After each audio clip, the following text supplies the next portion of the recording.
What's up, everybody? Welcome back to the Krystal Palace. Today we're here in Wilmington, North Carolina. We're starting off at Battleship North Carolina. This is a battleship from World War II, so come join me on a fun day here in Wilmington. Okay, so first we're gonna start off on this memorial walkway while we're finishing our Starbies. And here's the ship. That's pretty dope.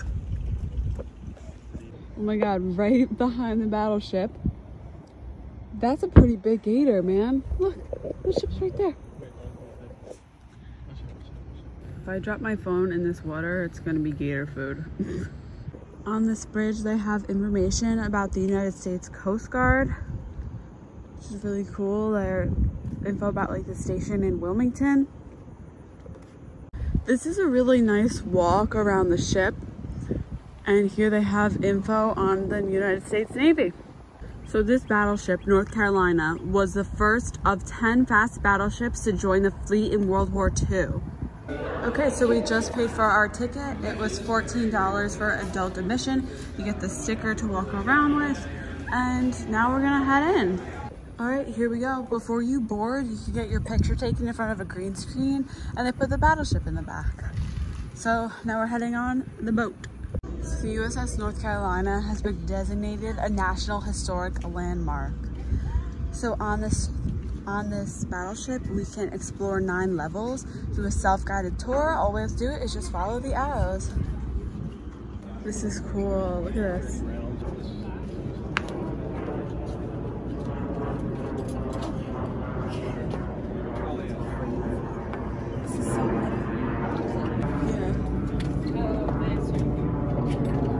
Right? It's legit. It's crazy. So these planes here spotted gunfire, patrolled for enemy submarines, rescued airmen, towing targets for anti-aircraft batteries, dropping messages to ships at sea, flying mail-run supports, and making flights for radar calibration. So here's about those big guns. It had 3 turrets and 9 guns. Hit a target 23 miles away. Wow. Like what? They could hit their target 20 to 23 miles away. That's a big boy right there. Oh, and it also rotated. Look at them firing. That's incredible.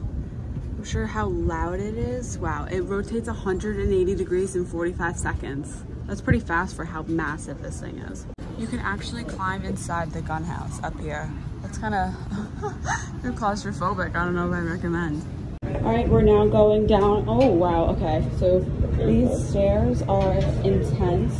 They say that you need to be very careful of the stairs. I'm gonna go very slow because I fell down the stairs recently and I'm not trying to fall down the stairs here.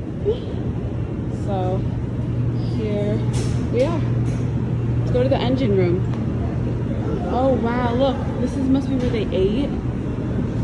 Wow. Their cafeteria, they have a church. Wow. Divine services. They had church services, which were usually held in this mass hall, but they can also be in any other available compartment or on the main deck. So they had Christian and Protestant services. And in the spring, a Catholic priest was assigned to the battleship in 1944. Wow, this is the bake shop and the bread room. This is where I guess they made their food. They made bread. That's crazy. Finished baked goods were stored in the bread room. The shelves and bins were for storing loaves of bread, cake, and pies. The larger device in the middle of the compartment is the bread slicer. That's crazy. Oh, that's the bread slicer. I guess that's where they stored the bread.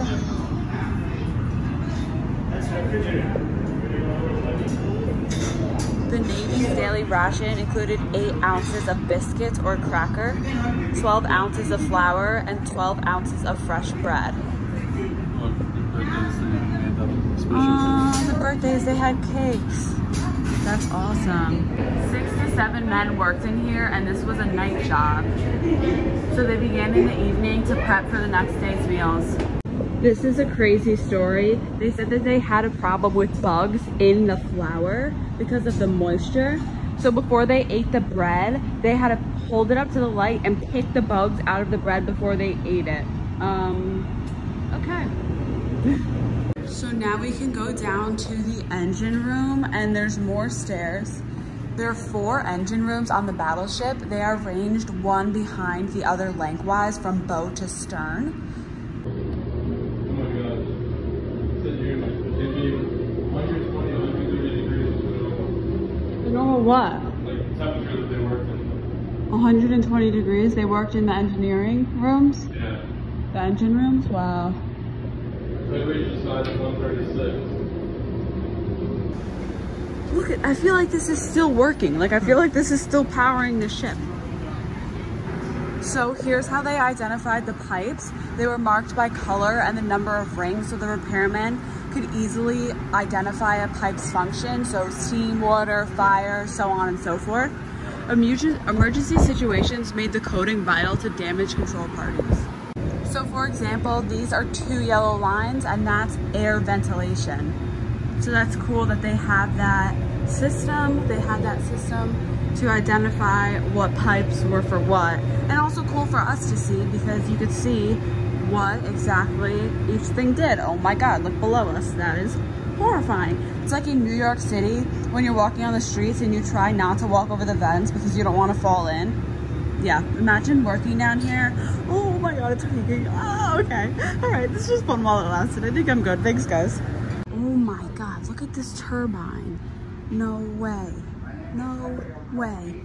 So they have a high pressure and a low pressure propulsion turbines. Okay guys, I took IB physics in high school, so I learned about turbines and stuff. They converted steam energy into mechanical energy to turn the battleship's propellers. Okay, I forgot that what comes down must go back up. So here we are. Oh my God, these stairs are horrifying. Okay. This is crazy. This was the butcher shop. That is so cool. The butchers process meat for all the crew's meals here in the butcher shop. How do they get the meat on the ship if they're like out in the middle of the ocean? Oh, supply ships delivered the meat when ships was at sea. The ships would also resupply with food and other items when it's in port. Okay, so they had ships to come out and bring the supplies. Cool, so this is like cafeteria. Wow, the lunch line. Oh my God, this is so cool. Thanksgiving Day dinner. This is what they ate, 1942. Wow. Golden brown turkey. The active men needed large amounts of energy, so they ate 3,500 to 4,500 calories in a day. So here's the kitchen back here. Wow. It was the same thing what Daddy looked at before. Oh my God, look at this mixer. That's so cool. It's like a big KitchenAid. Look at that. A lot of flour can be mixed in there. Here's some more tables over here. Grills. So drinking fountains are called scuttlebutts. It's also Navy slang for gossip or rumors. And they exchanged gossip when they gathered here at the scuttlebutt for a drink. I think it's really cool how all these signs have crew memories from people who were on board this battleship. That's just really awesome. It gives you such a great idea of what life was actually like. This is so cool. I love seeing the prices of things back in the day, 1942 and 45. So this is the ship store. A regular bicycle was 40 cents. Oh my God. A jackknife was 30 cents. Let's see, what's the most expensive? Leather gloves, 80 cents. That is nuts. Marking ink actually was $1.20. That was probably very expensive. Store 1 sold candy, tobacco, and toiletries.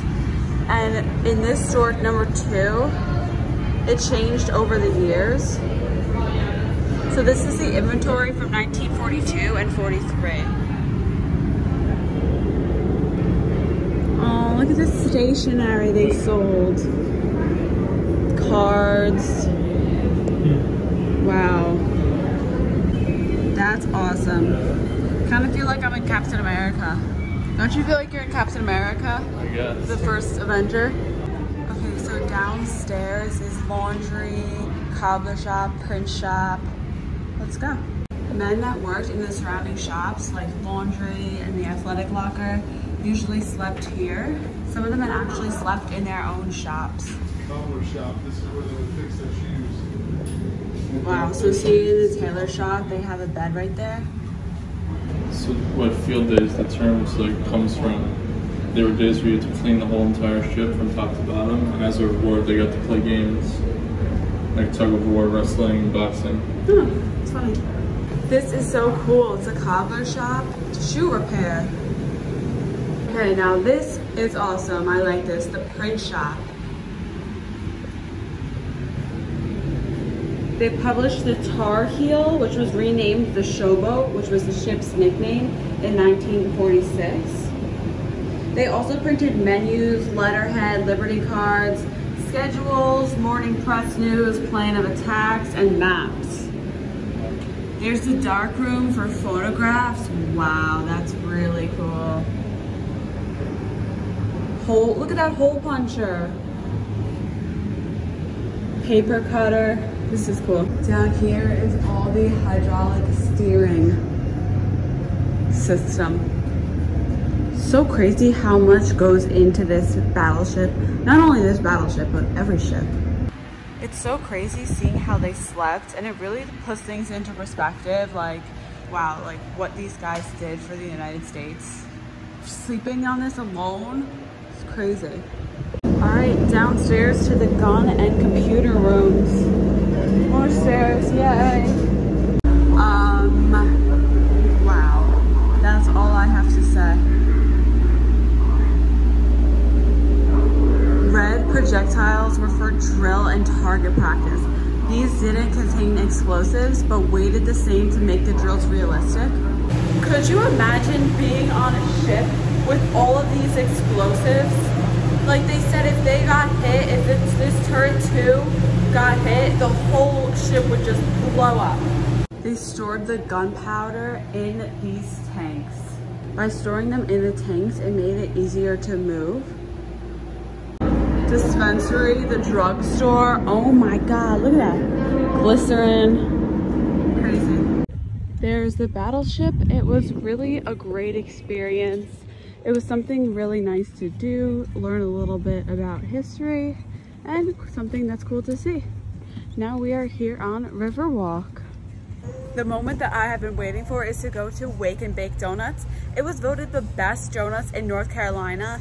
And, Duck Donuts originated in North Carolina, so I'm gonna have to test these out and see. I think I wanna get, well, I feel like we should get glazed. You want Fruity Pebbles?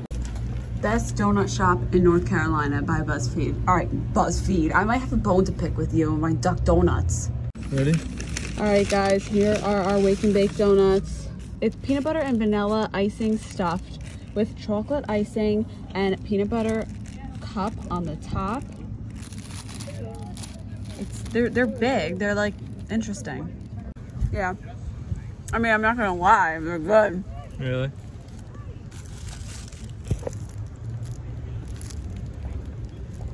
They're like doughy. They're very doughy. Krispy Kreme, they're just... It's not like a Krispy Kreme. It's not like a duck donut. It's a thick, doughy donut. Yeah. Pretty fresh though. Yeah, it is pretty fresh. Not as fresh as Duck Donuts, but pretty fresh. If you like a more dense donut, these are definitely the donuts for you. They were really good. They were just no Duck Donuts. I feel very passionately. Now I want Duck Donuts. Should we go? Yeah, let's go to Duck. Duck, North Carolina.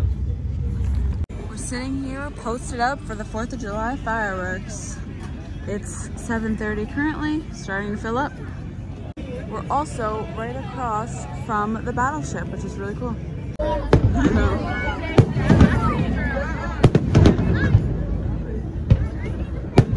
Wilmington, it's been real. It's 5 a.m. We are headed home. Thank you for a great time. I hope you all enjoyed this video. Be sure to like, subscribe, share, ring that bell to get notified every time I post a new video. Peace.